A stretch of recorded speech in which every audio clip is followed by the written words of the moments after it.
Hi and hello, welcome to the channel. Dhronavikaash. இப்போ சேனலில் பார்க்குறது ரெகுலேஷன் 2017 இருக்க சப்ஜெக்ட் லீன் மேனுஃபேக்சரிங். பாஸ் ஈஸியின் லீன் மேனுஃபேக்சரிங் இதை மட்டும் படித்தால் போதும், எளிதாக பாஸ் ஆகலாம். பாஸ் ஈஸியின் இல்லம், ஷார்ட்டாக இல்லம் சொல்லுவாங்க. இப்போ இன்ஸ்டாகிராமில் கண்டக்ட் பண்ண அப்படின்னா விக்னேஷ் த்ரோனவிகாஷ் அப்படின்னு கண்டக்ட் பண்ணலாம். வாட்ஸ்அப் சேனல் நேம் வந்து பாஸ் ஈஸி. நீங்கள் சர்ச் பண்ணி பாருங்கள். அப்படின்னா டிஸ்கிரிப்ஷனில் லிங்க் இருக்கும், கிளிக் பண்ணி வாட்ஸ்அப் சேனலில் ஜாயின் பண்ணிக்கலாம். இம்பார்ட்டன்ட் அப்டேட்ஸ் தான் அதில் வரும்.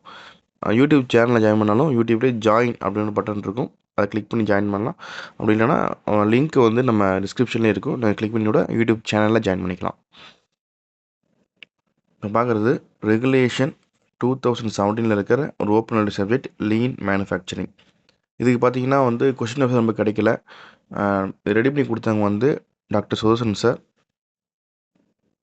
ரெடி பண்ணி கொடுத்தவங்க doctor Sudarshan sir. So doctor Sudarshan சாருக்கு பார்த்திங்க அப்படின்னா நிறைய எக்ஸ்பீரியன்ஸ் வந்து இந்த ஃபீல்டில் இருக்குது. இந்த லீன் மேனுஃபேக்சரிங் அப்புறம் வந்து டிக்யூஎம் சிக்ஸிக்குமா இருக்குது. அவங்களோட எக்ஸ்பீரியன்ஸ்லாம் கொடுக்குறானே தவிர பழைய யூனிவர்சிட்டி கொஸ்டின் பேப்பரை பார்த்து எதுவுமே எடுக்கலை. அதனால் நீங்கள் நம்ம என்ன ரெக்கமெண்ட் பண்ணுறோம் அப்படின்னா, நீங்கள் வந்து சிலபஸ் ஃபுல்லாகவே எல்லாத்தையும் படிங்க. படிச்சுட்டு எக்ஸாம் போகிறதுக்கு முன்னாடி இந்த டாபிக் வந்து நல்லா பார்த்துட்டு போங்க, சரிங்களா? யூனிட் 1 பார்க்கலாம். யூனிட் 1 பார்த்தோம் அப்படின்னா என்ன கேட்க சான்ஸ் இருக்குன்னா, basic elements of lean manufacturing அப்படின்னு நிறைய டைப்ஸ் இருக்குது. இந்த எலமெண்ட்ஸ் ஃபுல்லாக கண்டிப்பாக படிக்கணும். அப்புறம் அட்வான்டேஜ் ஆஃப் லீன் மேனுஃபேக்சரிங் வந்து 4 மார்க் வரைக்கும் கேட்கலாம். ஒரு comparison of conventional manufacturing, lean manufacturing இதுவுமே கேட்கலாம். ஸோ யூனிட் 1 ரொம்ப ஜென்ரல் டாபிக் தான், பெருசாகவும் நம்ம வந்து கொடுக்க முடியல. யூனிட் 2 பார்த்தோம்னா types of layout cellular மேனுஃபேக்சரிங்கில் படிக்கணும். அப்புறம் பில்லர்ஸ் ஆஃப் டிபிஎம், இது ஒரு இம்பார்ட்டன்ட் கொஸ்டின்.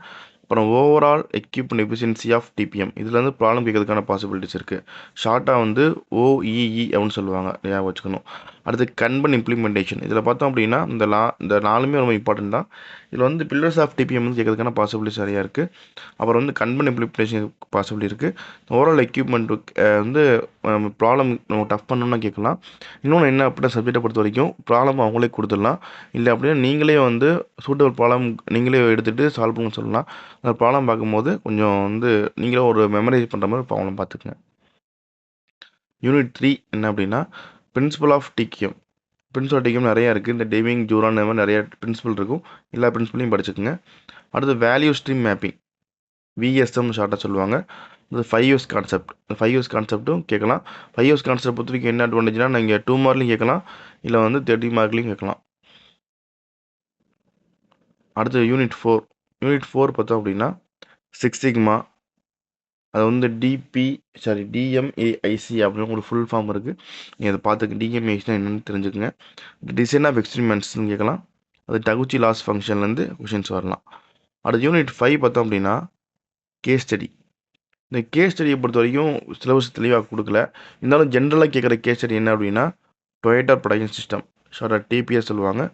அப்புறம் ஜெராக்ஸ், இதெல்லாம் என்ன அப்படின்னா, எப்படி வந்து ஒரு லாஸில் இருந்து ஒரு கம்பெனியை வந்து மேலே கொண்டு வந்தாங்க அப்படின்ற கேஸ் ஸ்டடி தான். இந்த மாதிரி நம்ம இந்த பிரின்சிபல் இருக்கு இல்லையா, லீன் மேனுஃபேக்சரிங், இந்த மாதிரி பிரின்சிபல் யூஸ் பண்ணி இவங்க வந்து கொண்டு வந்தாங்க அப்படின்னு சொல்லியிருப்பாங்க. ஸோ கேஸ் ஸ்டடி வந்து நிறையா படிச்சுக்கோங்க. ஜென்ரலாக கேட்குற 2 கேஸ் ஸ்டடி வந்து டொயோட்டா ப்ரொடக்ஷனும் ஜெராக்ஸும் கேட்பாங்க. இந்த ப்ராப்ளம் கேட்டாங்க அப்படின்னா, explain your self is suitable problem அப்படின்னு கேட்டாங்கன்னா, நீங்கள் எந்த இது கொடுத்தாலுமே ஒரு ப்ராப்ளம் எக்ஸ்பிளைன் பண்ணுற மாதிரி இருக்கும். ஸோ ரொம்ப ஜென்ரலான டாபிக், அதை வந்து ஈஸியாக பாஸ் ஆகிடலாம். இது ஆக்சுவலாக வீடியோ போட ஐடியா இல்லை, நிறைய பேர் இது கேட்டனால நம்ம இதுக்கு இந்த வீடியோ போட்டிருக்கோம். இந்த பாசிசி பிடிஎஃப் வேணும் அப்படின்னா டிஸ்கிரிப்ஷனில் ஹவு டு டவுன்லோட் பிடிஎஃப் அப்படின்னு இருக்கும். வீடியோ வாட்ச் பண்ணுங்கள், என்ன ப்ரொசீஜர் ஃபாலோ பண்ணிவிட்டு நீங்கள் டவுன்லோட் பண்ணிக்கலாம். இந்த வீடியோ பிடிச்சா லைக் பண்ணுங்கள், உங்கள் ஃப்ரெண்ட்ஸ் ஷேர் பண்ணுங்கள். தொடர்ந்து சேனல் சப்போர்ட் பண்ணி சப்ஸ்கிரைப் பண்ணுங்கள். நன்றி.